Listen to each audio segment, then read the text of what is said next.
Assalamualaikum warahmatullahi wabarakatuh.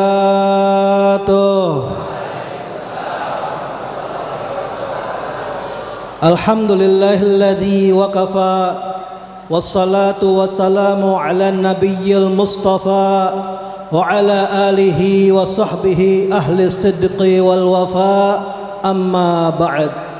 Hadirin hadirat yang dimuliakan oleh Allah Subhanahu wa taala, berkumpulnya kita pada malam hari ini tidak lain tidak bukan untuk memperingati daripada 1 tahunnya haul guru yang sangat kita cintai, guru yang sangat memotivasi kita untuk dekat kepada Allah dan cinta kepada baginda kita Nabi Muhammad sallallahu alaihi wasallam. Beliau tidak lain tidak bukan adalah guru kita, ad-da'i ilallah, al-mujahid fi sabilillah, al-habib Mustafa bin Ja'far bin Umar bin Ja'far bin Syekh bin Ahmad bin Abdullah bin Alwi bin Abdullah bin Ahmad bin Abdurrahman bin Ahmad bin Abdurrahman bin Alwi bin Ahmad Maula Maryamah bin Alwi ibn Syekh Wadi Ahgaf Habibana Abdurrahman As-Sagaf bin Muhammad Maula Dawileh bin Ali Sahib Ad-Darak bin Alwi Al-Ghuyur ibn Ustadz Al-A'zam Al-Faqih Al-Muqaddam Muhammad bin Ali bin Muhammad Sahib Al-Mirbat bin Ali Khalid Gasam bin Alwi bin Muhammad bin Alwi bin Ubaidillah ibn Imam Muhajir Ilallah Ahmad bin Isa Ar-Rumi bin Muhammad An-Nagib ibn Imam Ali Uraidi ibn Imam Ja'far Sadiq ibn Imam Ali Imam Muhammad Al-Baqir ibn Imam Ali Zain Al-Abidin ibn Imam Husain bin Fatimah Zahra binti Rasulullah sallallahu alaihi wasallam. Telah jelas nasab beliau guru kita Habib Mustafa menyambung darahnya kepada baginda Nabi Muhammad sallallahu alaihi wasallam melalui keturunan bangsa As-Sagaf. Kenapa dinamakan As-Sagaf? Karena datuk beliau Syekh Wadi Ahgaf Habibana Abdurrahman bin Muhammad Maulad Dawileh memiliki magam yang sangat tinggi di sisi Allah Subhanahu wa taala, sehingga tidak ada seorang pun yang ilmunya, ilmu tasawufnya, ilmu syariatnya, ilmu tarigatnya, ilmu hakikatnya yang bisa melebihi beliau. Beliau laksana bagaikan atap yang menutupi daripada seluruh para aulia di zamannya, sehingga beliau dijuluki dengan jaya itu gelar As-Sagaf. Dan ini Habib Mustafa guru kita menyambung kepada beliau melalui putranya, salah satu yang 13 yang bernama Alwi bin Abdurrahman, yaitu salah satu seorang anak Habib Abdurrahman Sagaf yang dikuburkan dengan yaitu satu baris di barisannya daripada datuk beliau Faqih Muqaddam Muhammad bin Ali Ba'alawi di pekuburan Zambal. Dan tepatnya ini Habib Mustafa beliau menyambung kepada Sayyidina Alwi bin Abdurrahman melalui datuk beliau yang bernama Ahmad Maula Maryamah, yaitu seorang wali min auliyaillah yang memiliki masjid Ba'alawi di daerah Maryamah antara Sewun dan Terim. Beliau adalah orang yang ahli ibadah, sehingga keturunan beliau dijuluki As-Sagaf Maryamah. Dan diperjelas lagi bahwasanya Habib Mustafa ini adalah keturunan daripada As-Sagaf Al-Fargasi, yang mana daripada ciri khas daripada Sagaf Fargasi ini adalah memiliki mata yang tajam, memiliki mata yang sangat berwibawa, sehingga tidak jelas kalau kita memandang guru kita Habib Mustafa bin Ja'far As-Sagaf, kita akan merasakan kewibawaan beliau yang sangat luar biasa. Seperti Maulid dibacakan, wa man ra'ahu badihatan haba, siapa yang memandang beliau maka secara tiba-tiba akan merasakan wibawa yang sangat luar biasa. Inilah guru kita Habib Mustafa bin Ja'far. Lalu kenapa kita berkumpul pada malam hari ini, yaitu memperingati, membicarakan tentang manaqib beliau? Karena dulu datuk beliau baginda kita Nabi Muhammad sallallahu alaihi wasallam dulu seperti itu. Rasul sallallahu alaihi wasallam setiap tahunnya di kota Madinah pasti mengajak kumpul daripada kerabat-kerabatnya, anak-anaknya untuk makan bersama dan diceritakan langsung di saat tersebut cerita daripada seorang yang sangat dicintainya, yaitu istri beliau Sayyidah Khadijatul Kubra. Dan tidak lupa Rasul sallallahu alaihi wasallam memanggil daripada yaitu adik daripada Sayyidah Khadijah, Sayyidah Halah. berkumpul Rasul sallallahu alaihi wasallam. Ini tanda bahwasannya kita menyebut-nyebut dan membicarakan orang yang kita cintai, kita kasihi. Nabi sallallahu alaihi wasallam juga seperti itu. Bahkan Al-Imam Junaid Al-Baghdadi, beliau pernah berkata, hikayatus salihin jundun min junudillah. Cerita-cerita orang soleh adalah tentara-tentara daripada tentaranya Allah subhanahu wa ta'ala. Sebagaimana tentara menjaga, tentara melindungi, tentara mengamankan dan menguatkan satu negara, maka kata beliau, yugawi biha gulubal muridin, yang mana apabila diceritakan cerita orang-orang soleh tersebut, para murid yang cinta kepada orang soleh akan bertambah kuat daripada yaitu hati-hati mereka. Maka ditanya Imam Junaid Al-Baghdadi, Sayyidut Taifah, ada dalilnya enggak? Kan zaman sekarang mesti itu, ada dalilnya enggak? Ada di dalam Al-Quran. Allah subhanahu wa ta'ala berfirman, a'udzubillahi minasyaitonir rajim, wa kullan naqussu 'alaika min amba'ir rusuli ma nuthabbitu bihi fuadak. Begitulah kata Allah subhanahu wa ta'ala, semua cerita-cerita daripada utusan-utusan Allah yang terdahulu sebelum datang kepada Nabi Muhammad sallallahu alaihi wasallam diceritakan di dalam Al-Quran semata-mata agar untuk meneguhkan, mengokohkan, menguatkan hatimu wahai Nabi Muhammad sallallahu alaihi wasallam. Kalau Al-Quran aja menceritakan cerita daripada para nabi-nabi dan rasul-rasul untuk menguatkan daripada hati Nabi sallallahu alaihi wasallam, dan Rasul sallallahu alaihi wasallam membicarakan daripada yaitu setiap tahunnya orang yang dicintainya yaitu istri beliau, kenapa kita tidak mengikuti jejak Al-Quran? Kenapa kita tidak mengikuti Nabi sallallahu alaihi wasallam? Lihat bagaimana fakhrul wujud Sayyidi Syekh Abi Bakar bin Salim di dalam qasidah ya Rabbama maqata safa bi Muhammadin ighfir lana ya sa'amid du'ana. Ini beliau sampai berkata di dalam qasidah apa? Karir lisam'i dzikrahum wa hadithahum ta'mal bihim biha ta'mal ma'i bihayatihim ihsana. Ulang-ulanglah penyebutan cerita-cerita mereka, orang-orang mulia, orang-orang saleh.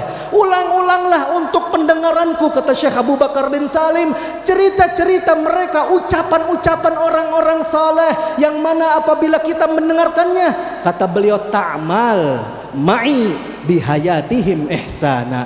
Kau beramal bersamaku, kata Syekh Abu Bakar bin Salim, dengan keberkahan kita mengenang daripada cerita orang-orang saleh. Syekh Abu Bakar bin Salim mengajarkan murid-muridnya, mengajarkan keturunannya untuk bercerita tentang daripada orang-orang saleh agar kita termotivasi untuk beramal seperti mereka. Walaupun kita ini orang-orang yang mana tidak mungkin seperti mereka, tapi di dalam syair disebutkan, in lam takum mithlahum fatashabbahu inna tasyabbuha bil kirami falahu. Kita bukan seperti mereka orang-orang yang mulia, tetapi kita diperintahkan untuk menyerupai mereka, untuk mengikuti jejak mereka. Kenapa? Karena menyerupai daripada mereka orang-orang mulia, falah, ada keberuntungan, ada kemenangan, ada kesenangan. Dan inilah yang didapatkan oleh guru kita Habib Mustafa bin Ja'far As-Saggaf. Beliau adalah sosok yang sangat mencintai datuk-datuk beliau.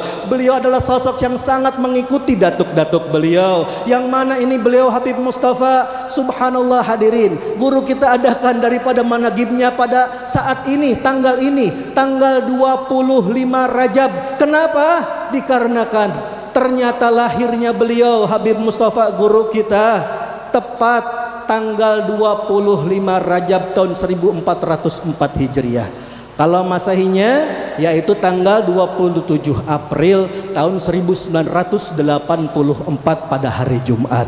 Beliau Habib Mustafa, jadi kita mengadakan haulnya sekaligus ulang tahun daripada dirinya, subhanallah. Ini beliau Habib Mustafa bin Ja'far As-Saggaf dibesarkan oleh ayahanda yang sangat sayang kepada beliau dan perhatian dan mendidik beliau, Habib Ja'far bin Umar As-Saggaf, dan juga ibundanya seorang syarifah yang sangat ahli ibadah, yang sangat mahabbah kepada datuknya Habib Abdullah bin Muhsin, Syarifah Fatimah binti Hasan bin Muhsin bin Imam Maghtub Al-Habib Abdullah bin Muhsin Al-Attas. Ini Habib Mustafa dari kecilnya beliau belajar yaitu Al-Quran dan ilmu agama dengan guru-guru yang ada di daerah kota Empang. Di antaranya para masyayikh dan para muhibbin yang sangat luar biasa. Ini Habib Mustafa dari kecilnya sudah memandang, melihat daripada kakaknya. Gerak-gerik kakaknya Habib Hasan diperhatikan oleh beliau. Bagaimana nih Habib Hasan belajar ke pesantren, bagaimana Habib Hasan itu berdakwah dan mengajar. Maka secara rahasia ini Habib Mustafa dari masih kecilnya, Al-Fagir bertemu beliau, Habib Mustafa masih pakai celana pendek, tapi beliau luar biasa memiliki semangat dakwah yang sangat luar biasa. Sampai akhirnya tepatnya pada tahun 1999 datang sekelompok orang-orang anak muda dari kota Jakarta, di antaranya Ustadz Zainal dan sahabat-sahabatnya bertemu di Magam Habib Abdullah bin Mahsin Al-Attas, Keramat Empang, Bogor. Lalu diajarilah oleh Habib Mustafa di situ, dikenalkannya para aulia Allah, diajak mereka untuk mahabbah cinta kepada Habib Abdullah bin Mahsin Al-Attas. Lalu setelah itu dijanjikan lagi untuk datang malam Jumat berikutnya dan malam Jumat berikutnya, sehingga akhirnya bertambahlah daripada orang-orang yang mengikuti beliau, sampai akhirnya beliau mengakui Habib Mustafa bahwasannya ini saya tidak sanggup untuk meneruskannya, ini harus diserahkan kepada kakak saya Al-Habib Hasan bin Ja'far As-Saggaf. Akhirnya apa yang terjadi? Mereka orang-orang tersebut diarahkan untuk mengambil ilmu dan belajar kepada kakaknya Habib Hasan bin Ja'far As-Saggaf. Lalu inilah menjadi cikal bakal Habib Hasan berangkat dari kota Bogor menuju Jakarta dan berdakwah dari tempat ke tempat, wilayah ke wilayah, sampai akhirnya menjadi Majelis Taklim Nurul Mustafa. Keberkahan daripada Habib Mustafa, hadirin, awal muasalnya adalah dari Habib Mustafa bin Ja'far As-Saggaf. Maka beliau merasa kurang. Beliau juga sebelumnya pernah belajar daripada ke pesantren-pesantren, di antaranya Darul Hadis Al-Fiqhiyah Malang, yang mana ini Al-Habib Ali bin Abdurrahman Al-Habsyi Kuitang pernah berkata, "Ma yadkhulu hadzal ma'had illa sa'id." Tidak ada orang yang pernah masuk belajar di Darul Hadis kecuali orang tersebut adalah orang yang bakal bahagia. Maka ini jelas tandanya Al-Habib Mustafa, beliau akhirnya meneruskan pelajarannya ke kota Surabaya, tepatnya di pesantren Al-Huda. Beliau belajar di sana, menimba ilmu agama, sampai akhirnya pada tahun 2002 ayah beliau Al-Habib Ja'far bin Umar bin Ja'far As-Saggaf meninggal dunia. Terpaksa beliau akhirnya pulang dari belajarnya Surabaya untuk menghadiri jenazah daripada ayahandanya. Lalu selepas itu beliau melihat daripada gerak-gerik daripada kakaknya, beliau membantu daripada dakwah kakaknya. Tidak ada tempat, tidak ada rumah, tidak ada wilayah di situ duduk Habib Hasan kecuali Habib Mustafa mengikuti, dan Habib Mustafa duduk dan Habib Mustafa menjaga daripada yaitu kakaknya dari belakang, mengajak orang-orang untuk tambah cinta dan tambah ta'alluq hatinya kepada gurunya yang Habib Hasan bin Ja'far As-Saggaf. Inilah Habib Mustafa yang mana semangatnya luar biasa. Beliau selalu menjaga daripada kakaknya, menjaga daripada dakwah kakaknya, sebagaimana ucapan daripada ayahandanya Habib Ja'far kepada Habib Hasan bahwasannya ini adikmu ini bagaikan laksana singa yang akan menjagamu kelak. Benar, terbukti ternyata Habib Mustafa adalah sosok yang menjaga daripada Habib Hasan bin Ja'far As-Saggaf. Sampai akhirnya lama kelamaan, tahun bertahun, beliau memiliki kebimbangan di dalam hatinya. Beliau bingung dengan pergaulan anak muda waktu itu, tetapi beliau sangat cinta kepada datuk-datuknya, ingin melanjutkan daripada pelajarannya. Maka beliau bertanya kepada kakaknya. Inilah luar biasa Habib Mustafa, tidak pernah melakukan sesuatu kecuali musyawarah dulu kepada kakaknya. Beliau jadikan kakaknya seperti pengganti ayahnya. Maka ditanyakan kepada Habib Hasan, bagaimana perihal saya? Kata guru kita Habib Hasan, ya udah, kalau kamu ingin mengikuti jejak daripada kakek-kakekmu, berangkat ke Hadramut, belajar dengan orang-orang soleh di sana seperti datuk-datuk kita. Ini Habib Mustafa, orang yang mana sosok anak muda, hadirin, sosok remaja yang belum memiliki usaha apalagi pekerjaan, tetapi memiliki himmah, semangat yang sangat luar biasa. Tidak ulur waktu, langsung beliau memutar otaknya. Apa? Beliau akhirnya mengerjakan satu luar biasa hal. Beliau mencetak daripada poster foto pertama kali, poster Habib Hasan bin Ja'far As-Saggaf. bersama muridnya, dicetak poster tersebut, dijual, disebar kepada para muhibbin ahli Majlis Nurul Mustafa dengan harapan uang tersebut terkumpul sehingga menjadi ongkos beliau berangkat untuk belajar ke kota Tarim Hadramut. Alhamdulillah, sosok yang sangat bersemangat ini tidak pernah putus asa, tidak mengandalkan orang lain, sosok yang mandiri yang sangat luar biasa ini akhirnya bisa berangkat ke kota Hadramut, dan beliau memiliki kerabat di sana, adik daripada Habib Zain bin Ibrahim bin Sumait di kota Madinah, yaitu Habib Muhammad bin Ibrahim bin Sumait. Maka datanglah ini Habib Mustafa ke kediaman Habib Muhammad bin Ibrahim bin Sumait di kota Tarim. Untuk apa? Untuk membicarakan bagaimana perihal beliau ini ingin belajar, karena visanya aja visa ziarah. Visanya bukan visa belajar, visa ziarah. Tapi bukannya beliau ini nekat, tidak, tapi karena semangatnya dia berharap ingin belajar ilmu agama. Sampai akhirnya apa yang terjadi hadirin? Habib Muhammad bin Ibrahim bin Sumait bawa ini Habib Mustafa kepada yaitu Habib Umar bin Muhammad bin Salim bin Hafidh di Darul Mustafa. Lalu akhirnya ini Habib Mustafa diterima untuk belajar di Darul Mustafa. Beliau adalah sosok yang datang ke Hadramut dengan persiapan yang cukup, tidak hadirin. Bahasa Arabnya belum lancar, baca kitabnya belum lancar, maka akhirnya ini Habib Mustafa harus merasakan perihnya, capeknya belajar di Hadramut. Beliau pertama kali masuk ke furu' daripada Darul Mustafa yang ada di kota Inat, Ribat al-Habib Hasan bin Ismail bin Syekh Abu Bakar bin Salim. Beliau di situ bercerita pernah kepada saya bagaimana awal-awal belajar di Hadramut ini. Kota Inat tidak seperti Tarim dan Seiwun. Kota Inat ini seperti perkampungan yang jauh dari mana-mana. Tapi beliau belajar dan menghafal di situ luar biasa, sampai beliau bercerita kepada saya kalau ngapalin di gubahnya Syekh Abu Bakar bin Salim, berharap berkah beliau. Dan ini luar biasa dijalani oleh beliau dengan sabar. Akhirnya pindah ke furu' daripada yaitu kota Syihir, dekat Mukalla, pelabuhan. Bayangin, dekat pelabuhan, udah Hadramut panas, dekat pelabuhan panasnya luar biasa. Tapi tidak memutuskan semangat daripada Habib Mustafa, belajar luar biasa beliau di sana sampai akhirnya bisa masuk ke pusat, ke Darul Mustafa yang ada di kota Tarim dan menimba ilmu daripada Habib Umar bin Muhammad bin Salim bin Hafidh. Dan luar biasanya ini Habib Mustafa dan Al-Faqir lihat sendiri ketika Al-Faqir berangkat ke Hadramut, yaitu pada tahun 2007 pertama kali guru kita Habib Hasan bin Ja'far As-Segaf datang ke kota Tarim. Ana lihat sendiri bagaimana ini Habib Mustafa orang yang paling bersemangat menyambut daripada kakaknya yang bisa tiba ke kota Tarim pertama kali waktu itu.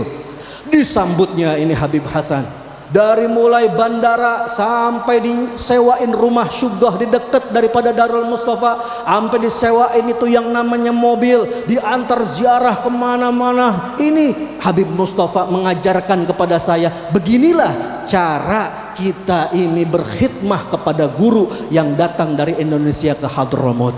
Maka ini luar biasanya Habib Mustafa. Selepas itu tahun berikutnya beliau melaksanakan ibadah haji ke Baitullahil Haram bersama gurunya Habib Umar bin Muhammad bin Salim al-Hafidh. Dan luar biasanya Habib Mustafa ini pulang dari haji, kopernya bawa hadiah banyak, 2 koper. Itu untuk siapa? Dihabisin buat apa? Buat teman-temannya semua, dibagiin buat teman-temannya. Habib Mustafa itu adalah sosok yang setia teman, sosok yang cinta kepada teman, berkorban buat teman. Jadi nggak ada furu' Darul Mustafa di Hadramut kecuali semuanya kenal. Mustafa bin Ja'far, naam, arafna. Habib Mustafa bin Ja'far, naam, arafna. Semua kenal, semua ngomong baik tentang beliau. Orangnya baik, orangnya dermawan, orangnya sangat luar biasa. Inilah Habib Mustafa bin Ja'far As-Segaf. Akhirnya beliau pulang setelah lepas haji ke Indonesia dan langsung dipinangkan oleh ibundanya Syarifah Fatmah dengan seorang syarifah putri daripada Habib Muhammad bin Abdullah bin Ahmad Al-Kaf, yaitu keponakan daripada almarhum Habib Tahir Al-Kaf, Dr. Ahmad Al-Kaf, dan ini cucu daripada Habib Abdullah bin Ahmad Al-Kaf, seorang orang soleh yang waktu itu ada di Condet. Dikawinkan ini Habib Mustafa dengan kedatangan Habib Umar bin Muhammad bin Salim bin Hafidh di tangan gurunya. Beliau diakad nikahkan di hadapan Habib Abdullah bin Ahmad Al-Kaf dan semua anak-anaknya. Luar biasa keberkahan daripada perkawinan tersebut sehingga melahirkan daripada 5 orang putra, 2 orang laki-laki, 3 orang perempuan. Inilah Habib Mustafa bin Ja'far As-Segaf. Pulangnya ke Indonesia tidak tunggu lama, langsung beliau membantu dakwah daripada kakaknya Habib Hasan. Beliau membawa dia ulame, tapi kitab Maulid dia ulame beliau tidak baca. Beliau mengikuti daripada jejak daripada kakaknya, yaitu Maulid Simtud Duror. Beliau baca Simtud Duror, beliau sebarkan Simtud Duror karena mengikuti adab akhlak kepada kakaknya. Sehingga beliau akhirnya berdakwah di daerah Depok, di daerah Sawangan, sampai ke daerah Sukabumi, sampai beliau ke Kalimantan dan berteman dekat dengan guru Zuhdi almarhum di Banjar sana. Dan luar biasa, ini Habib Mustafa di saat-saat fitnah guru kita Habib Hasan bin Ja'far As-Segaf, beliau saya saksikan dengan mata kepala sendiri bahwasanya orang yang terdepan membela kakaknya. Tidak ada orang yang muskilah bermasalah dengan Nurul Mustafa kecuali didatangi oleh beliau. Langsung didatangi orangnya. Masalahnya apa? Dilindungi majelis Nurul Mustafa, dilindungi dari dajiraga oleh Habib Mustafa, kakaknya yang sangat luar biasa ini. Hadirin, kalau bicara tentang Habib Mustafa luar biasa, keberaniannya, bagaimana semangatnya, bagaimana mandirinya, apalagi kedermawanannya. Hadirin, luar biasa, tidak bisa kita sebutkan bagaimana beliau setiap dakwahnya malam Sabtu di daerah Sukabumi itu hasil tanggokannya semuanya nih amplop dikumpulin buat siapa? Dibagiin buat syarifah-syarifah yang ada di Empang Bogor, cucu-cucu Habib Abdullah bin Muhsin Al-Attas. Bahkan saksinya juga Al Habib Ali bin Husain As-Segaf, pimpinan Majelis Nurul Habib Jakarta Timur. Itu ketika wafatnya Habib Mustafa, beliau datang kepada Habib Hasan, ya Habib, siapa lagi sekarang yang akan jadi bos? Maksudnya apa? Iya, saya ini diperintahkan oleh Habib Mustafa untuk mencatat syarifah-syarifah yang ada di daerah Jakarta Timur. Janda-janda ditulis semuanya. Nanti tiap bulan Habib Mustafa mencarikan uang untuk dibagikan kepada janda-janda, yaitu syarifah-syarifah yang ada di Jakarta Timur. Dan ini nggak ada yang tahu amal beliau. Sampai supirnya aja pernah ngebuka rahasia beliau, dipecat, nggak boleh jadi supir lagi. Gara-gara apa? Ngebuka daripada yaitu sedekah rahasianya Habib Mustafa bin Ja'far As-Segaf. Makanya gak aneh kalau orang-orang yang hadir mendengarkan ceramahnya Habib Mustafa, pasti Habib Mustafa keluarin hadis, shadaqatus sir tutfi ghadab ar-rabb, shadaqatus sir tutfi ghadab ar-rabb. Sedekah yang rahasia itu akan menutupi daripada yaitu amarahnya, murkanya Allah Subhanahu wa taala. Langsung dipraktekkan oleh Habib Mustafa bin Ja'far. Dan kalau bicara tentang istiqomah, luar biasa. Bagaimana guru kita Habib Hasan bin Ja'far As-Segaf menyaksikan sendiri, beliau dalam keadaan sakit parah. Beliau di acara Isra Mi'raj yang diadakan di Gubah waktu itu nggak bisa datang. Kenapa? Karena sakit. Beliau menahan sakit yang sangat luar biasa. Akan tetapi mendengar esok harinya Kapolda mau mengunjungi daripada Majelis Nurul Mustafa, beliau terpaksa memaksakan diri hadir, hadirin, menemani kakaknya. Dan ana lihat sendiri, beliau baca maulid dari awal sampai doa sampai akhir. Diborong itu maulid, nggak dikasih sama yang lain, dibaca semuanya oleh Habib Mustafa, padahal lagi sakit beliau. Dan luar biasanya beliau tidak mau pulang. Beliau di Manggis, di sekretariat Majelis Nurul Mustafa, menemani kakaknya. Beliau tidak mau lepas daripada kakaknya. Sebagaimana dulu beliau merawat ibundanya Syarifah Fatimah di rumah sakit, beliau selalu bersama ibundanya, tidak lepas menjaga ibundanya. Maka setelah wafat ibundanya, beliau menjaga daripada kakaknya. Sampai akhirnya Habib Hasan esok harinya ke Majelis Nurul Mustafa malam minggu, beliau paksakan juga hadir, hadirin. Paksakan hadir dengan keadaan yang segitu banget payahnya nih Habib Mustafa. Beliau sampai menemani di majelis waktu itu. Habib Hasan lihat, kata Habib Hasan, "Beb, antum mendingan check up." Kemana? Ke rumah sakit Cinere. Nggak mau. Habib Mustafa melotot, nggak mau. Nggak mau dia. Kenapa? Karena waktu itu COVID. Beliau tidak mau nanti malah disangka COVID. Enggak. Tapi beliau menahan sakitnya. Ternyata apa, hadirin? Setelah lepas majelis, Habib Hasan bersama rombongan mau takziah ke mertuanya Habib Abu Bakar Al-Idrus. Ini Habib Mustafa menunggu di kamar. Ketika datang kakaknya, dipeluk kakaknya, dicium Habib Hasan. Seraya berkata, maafin ana kak, maafin ana, maafin ana. Ini Habib Hasan bingung, ada apa Beb? Ente ini kayak yang mau ngapain sih? Enggak, maafin ana, maafin ana. Ini luar biasa Habib Mustafa. Di akhir-akhirnya masih bisa mengucapkan ucapan selamat tinggal kepada kakaknya.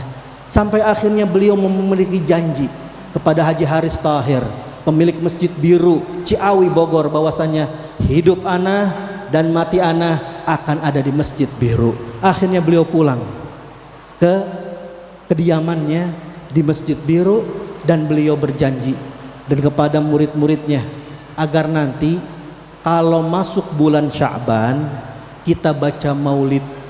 Kita baca maulid. Ini Habib Mustafa punya kebiasaan, dakwahnya beliau tuh malam Senin ada, malam Selasa ada, malam Rebo ada, setiap hari gak pernah libur ini dakwahnya. Tapi masuk bulan Sya'ban beliau niat, ba'da maghrib kita baca maulid di rumah saya, kita baca bareng-bareng maulid.